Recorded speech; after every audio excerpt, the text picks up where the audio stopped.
Assalamualaikum warahmatullahi wabarakatuh. Anak-anak kelas 8 sekalian, hari ini kita akan melanjutkan materi IPS bab 2 kelas 8, yaitu tentang pluralitas masyarakat Indonesia. Silakan kalian simak baik-baik.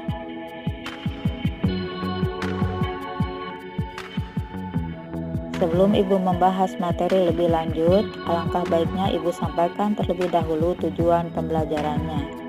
1. Menjelaskan pengertian pluralitas. 2. Mengetahui perbedaan-perbedaan agama. 3. Menjelaskan perbedaan budaya. 4. Menjelaskan perbedaan suku bangsa. Dan yang kelima adalah menjelaskan peran dan fungsi keragaman budaya.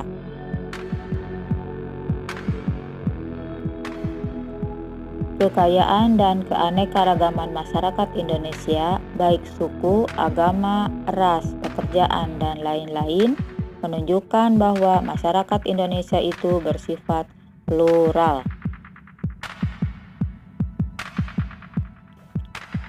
Kata plural berasal dari bahasa Inggris yang artinya jamak, sedangkan pluralitas berarti kemajemukan.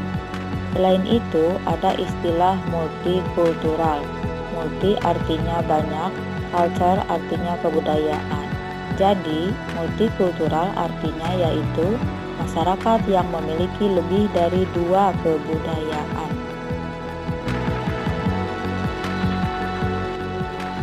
Selanjutnya, marilah kita bahas tentang pluralitas masyarakat Indonesia.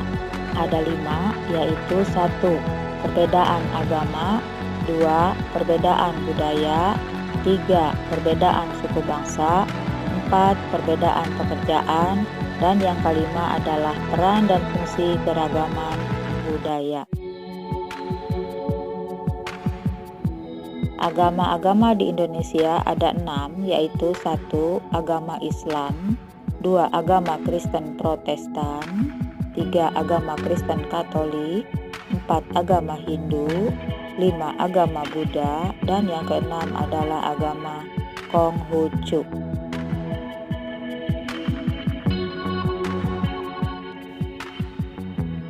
Selanjutnya, marilah kita bahas tentang agama Islam. Agama Islam adalah agama mayoritas di Indonesia, dianut oleh 87,2% penduduk Indonesia. Kemudian, agama Islam masuk ke Indonesia sekitar abad ke-7, mulailah berkembang kerajaan-kerajaan Islam. Kemudian, agama Islam memiliki hari-hari besar yang dirayakan, yaitu Hari Raya Idul Fitri, Hari Raya Idul Adha, Tahun Baru Hijriah, Nuzulul Quran, dan Maulid Nabi Muhammad Sallallahu Alaihi Wasallam. Silakan kalian lihat gambar pada tayangan ini yang menunjukkan masjid sebagai tempat ibadah umat Islam.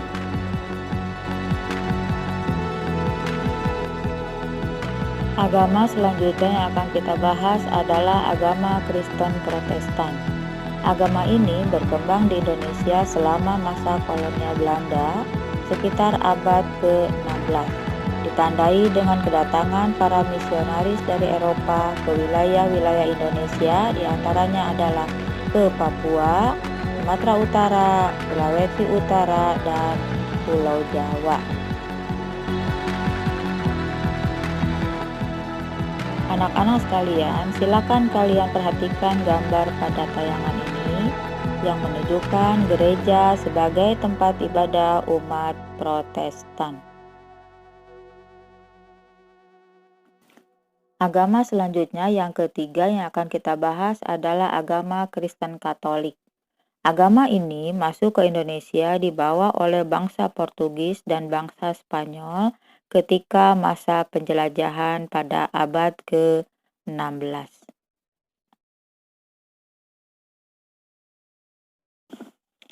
Perhatikanlah gambar pada tayangan ini yang menunjukkan gereja sebagai tempat ibadah umat Katolik.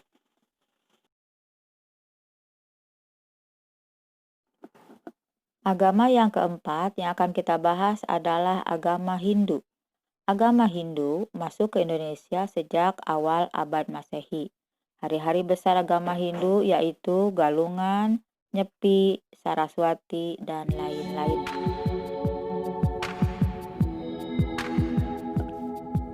Anak-anak sekalian, silakan kalian perhatikan gambar pada tayangan ini yang menunjukkan pura sebagai tempat ibadah umat Hindu.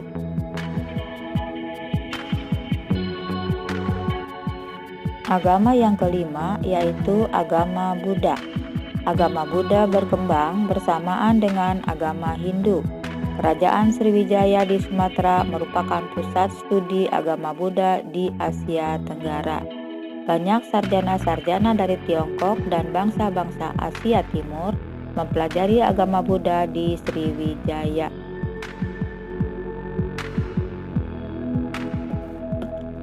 Selanjutnya, silakan kalian perhatikan gambar pada tayangan ini yang menunjukkan vihara sebagai tempat ibadah umat Buddha. Agama selanjutnya yang akan kita bahas adalah agama Konghucu. Kehadirannya di Indonesia telah berlangsung berabad-abad lamanya. Kelenteng adalah sebagai tempat ibadahnya. Contoh, Kelenteng Ban Hing Pyong di Manado didirikan tahun 1819. Hari rayanya yang terkenal adalah Imlek.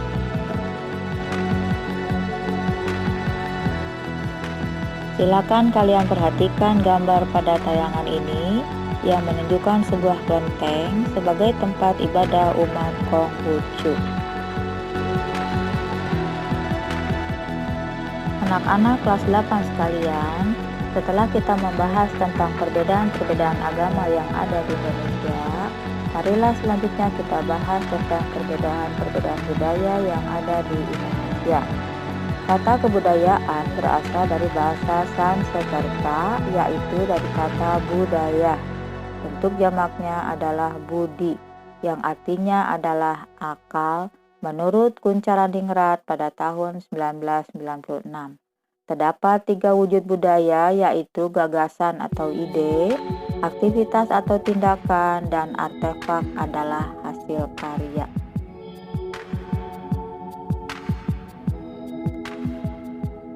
Anak-anak sekalian, perlu kalian ketahui, terdapat 7 unsur budaya universal. 1. Peralatan dan perlengkapan hidup berupa pakaian, perumahan, alat rumah tangga, senjata, alat produksi, dan lain-lain. 2. Mata pencaharian dan sistem ekonomi berupa pertanian, sistem produksi, sistem distribusi, dan lain-lain. 3. Sistem kemasyarakatan berupa sistem kekerabatan, organisasi politik, sistem hukum, sistem perkawinan. Yang keempat adalah bahasa berupa bahasa lisan dan tulisan. 5. Kesenian berupa seni rupa, seni suara, seni gerak, dan lain-lain. 6. Sistem pengetahuan. Dan 7. Sistem kepercayaan religi.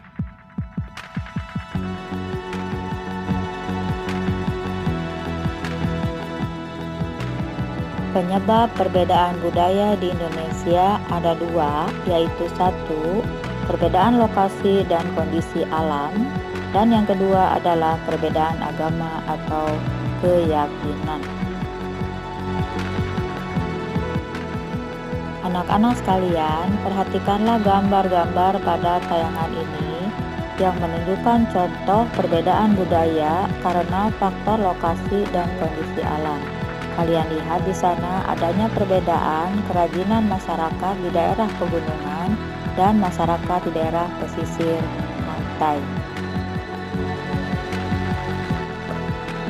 Selanjutnya, silakan kalian lihat dan amati gambar pada tayangan ini yang menunjukkan contoh perbedaan budaya karena agama atau keyakinan. Kalian lihat di sana ada relief yang ada di Candi Borobudur dan juga ada ukiran kaligrafi yang menjadi hiasan masjid-masjid.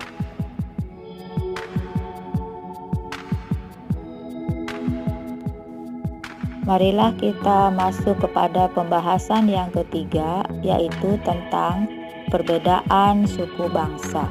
Indonesia memiliki 300 suku bangsa. Suku Jawa adalah suku mayoritas berjumlah 41%. Sebagian besar tinggal di Pulau Jawa, sisanya tersebar di seluruh wilayah Indonesia. Silakan kalian perhatikan tabel pada tayangan ini yang menunjukkan nama-nama suku bangsa yang ada di Indonesia serta keberadaan mereka berada di provinsi-provinsi yang tersebar di seluruh Indonesia.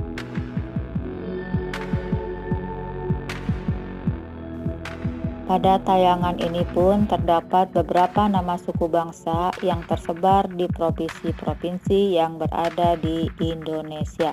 Silakan kalian amati baik-baik.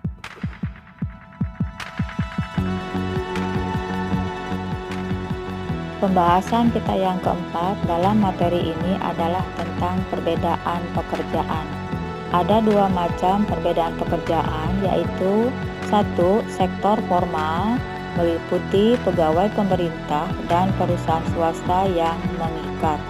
Yang kedua adalah sektor non-formal seperti para petani, pemilik bengkel, pedagang pasar, pelaku usaha yang mandiri dan tidak terikat. Perhatikanlah gambar-gambar pada tayangan ini yang menunjukkan contoh-contoh pekerjaan formal yang mengikat.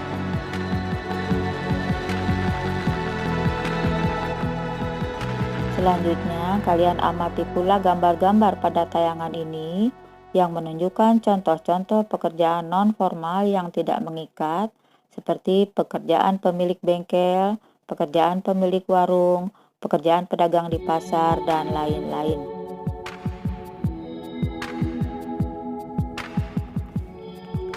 Perhatikanlah gambar pada tayangan ini yang menunjukkan contoh pekerjaan non-formal yang tidak mengikat, yaitu para petani yang sedang menanam padi di sawah.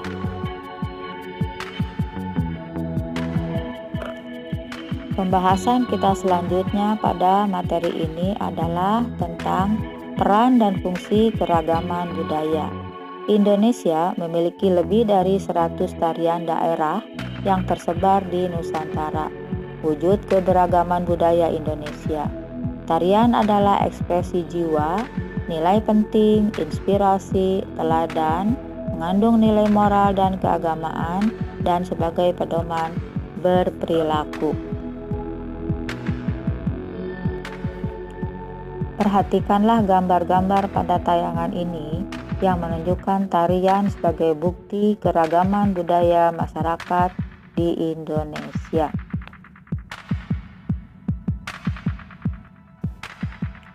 Peran dan fungsi keragaman budaya dalam pembangunan nasional ada 5, yaitu A. Sebagai daya tarik bangsa asing, B. Mengembangkan kebudayaan nasional, C. Tertanamnya sikap toleransi, D. Saling melengkapi hasil budaya, dan E. Mendorong inovasi kebudayaan. Selanjutnya, silakan kalian perhatikan gambar pada tayangan ini yang menunjukkan sendera tari Ramayana sebagai salah satu daya tarik bangsa asing atau para wisatawan mancanegara untuk berkunjung ke Indonesia guna menikmati kekayaan khasanah budaya Indonesia. Kebudayaan nasional merupakan suatu kebudayaan yang didukung oleh sebagian besar warga suatu negara dan memiliki syarat mutlak bersifat khas dan dibanggakan serta memberikan identitas terhadap warga. Budaya nasional adalah budaya yang dihasilkan masyarakat bangsa tersebut sejak zaman dahulu hingga kini sebagai suatu karya yang dibanggakan, yang memiliki kekhasan bangsa tersebut dan memberi identitas warga serta menciptakan suatu jati diri bangsa yang kuat.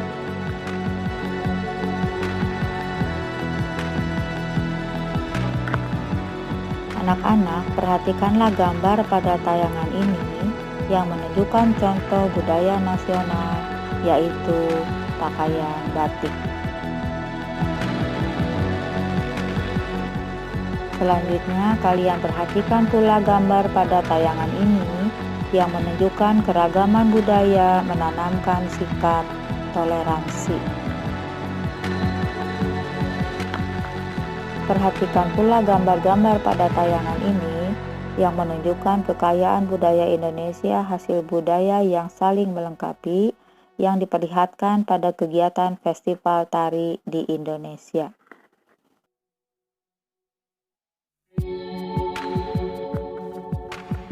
Silakan kalian perhatikan gambar-gambar pada tayangan ini yang menunjukkan contoh akulturasi kebudayaan di Indonesia yang mendorong inovasi kebudayaan.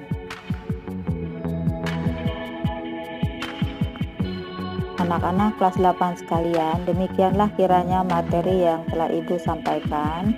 Mudah-mudahan bermanfaat untuk kalian. Terima kasih. Selamat belajar. Assalamualaikum warahmatullahi wabarakatuh.